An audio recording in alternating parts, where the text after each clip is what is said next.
দূরদর্শনের লোগোর গেরুয়া রং সমর্থন করলেন দিলীপ ঘোষ। আগে বন্দে ভারতে নীল সাদা রং ছিল, গেরুয়া দেশের প্রতীক, পরম্পরা, সব জায়গায় গেরুয়া থাকা উচিত। কোন লোগো হবে, দূরদর্শনের অধিকার আছে, মন্তব্য করলেন বর্ধমান দুর্গাপুরের বিজেপি প্রার্থী দিলীপ ঘোষ। আপনাদের জানিয়ে রাখবো, এই সমর্থন করলেন বর্ধমান দুর্গাপুরের বিজেপি প্রার্থী দিলীপ ঘোষ। দূরদর্শনের লোগোর গেরুয়া রং এমনটাই সমর্থন করেছেন এবং তিনি যেমনটা দাবি করেছেন, আগে বন্দে ভারতে নীল সাদা রং ছিল, গেরুয়া দেশের প্রতীক, পরম্পরা, সব জায়গায় গেরুয়া থাকা উচিত বলে জানিয়েছেন তিনি। এবং কোন জায়গায় লোগো হবে, দূরদর্শনের অধিকার রয়েছে, এমনটাই মন্তব্য করেছেন বর্ধমান দুর্গাপুরের বিজেপি প্রার্থী দিলীপ ঘোষ। কি বলেছেন তিনি, শুনুন। আগে যে বন্দে ভারত ট্রেন বেরিয়েছিল নীল সাদা রং হয়েছিল, সবাই বললো দিদির রংটা দাদা করে দিয়েছেন, রেলের রং। আজকে গেরুয়াও বেরিয়েছে, মেরুন বেরিয়েছে, তো পরিবর্তন তো হবেই। সব নীল সাদা হবে কেন?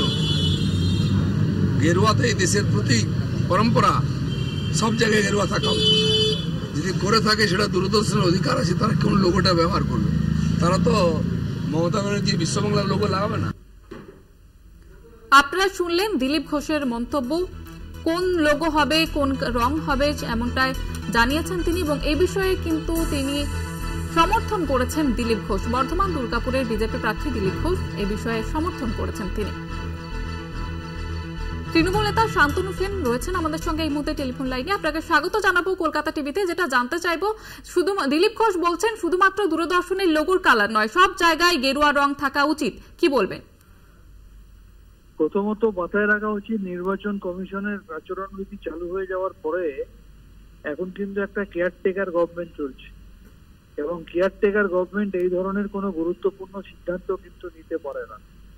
কিন্তু যেহেতু এই ভারতবর্ষে একটা জমিদার রাজ চলছে, জমিদার তো কোনো কিছু মানে না এবং জমিদার রাজ তো নিজেই যে পুজো করবে সে নিজেই পুরোহিত, যার পুজো হচ্ছে সেই প্রধানমন্ত্রী নিজেই নির্বাচন কমিশনের সদস্য ঠিক করছে। সুতরাং এখানে তো নিয়ম কানুনের বালাই নেই, তারা কোনো কিছুই মানে না।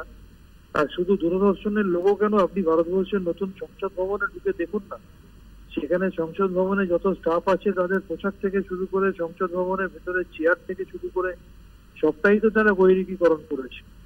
গেরুয়া হচ্ছে ত্যাগের প্রতীক, কিন্তু যারা সব থেকে বড় ভোগী তারা ত্যাগের প্রতীক বৈরিকীকরণ করে দেশে যখন এই ধরনের কাজ করছে, তখন দেশের মানুষের বিরোধিতা তো থাকবেই এবং সেই বিরোধিতার প্রতিফলন ভোট বাক্সে হবেই। একেবারে ধন্যবাদ জানাবো আপনাকে।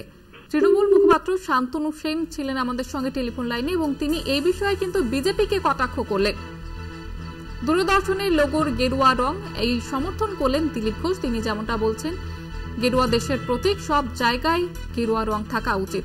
তিনি কি বলেছেন আরো একবার শোনাবো আপনাদের। আগে যে বন্দে ভারত ট্রেন বেরিয়েছিল নীল সাদা রং হয়েছিল, সবাই বললো দিদির রংটা দাদা করে দিয়েছেন, রেলের রং। আজকে গেরুয়াও বেরিয়েছে, মেরুন বেরিয়েছে, তো পরিবর্তন তো হবেই। সব নীল সাদা হবে কেন? গেরুয়াতে এই দেশের প্রতীক, পরম্পরা, সব জায়গায় গেরুয়া থাকা উচিত। যদি করে থাকে সেটা দূরদর্শনের অধিকার আছে, তারা কোন লোগোটা ব্যবহার করবে? তারা তো মমতা ব্যানার্জি বিশ্ববাংলার লোগো লাগাবে না।